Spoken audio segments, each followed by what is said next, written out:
Pahugta na sa General Santos City Police ang seguridad sa matag checkpoint sa syudad subay sa election gun ban nga magsugod sa January 12. Samtang COMELEC 12, doon na abiso sa mga buot mag-file og exemption sa maong gun ban.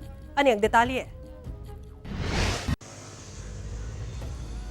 Lauman nga mamahimong istrikto na ang pagpatuman sa seguridad sa matag checkpoint sa General Santos City sa Domingo, January 12. Kini subay sa pagpatuman sa gun ban dungan sa pagsugod sa election period. Expect na po na og harden ang atong checkpoint, plan bakal sita, yan na pa rin mga application of search warrant katong mga suspected nga na mga armas nga mga person.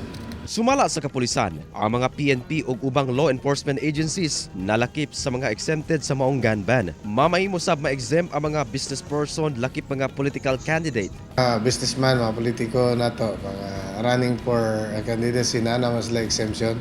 Kay tungod kay na-evaluate, na-validate na ng ilang threat assessment.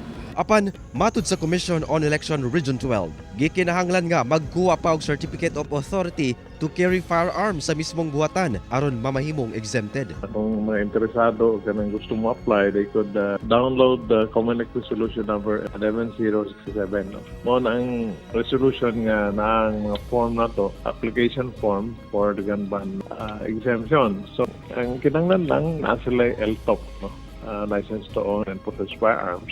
Dapat na it should be updated. Yan dapat sila certificate to carry or bear firearms. Kauban si Gary Balantay ug Bong Vicencio, Efren Mabak.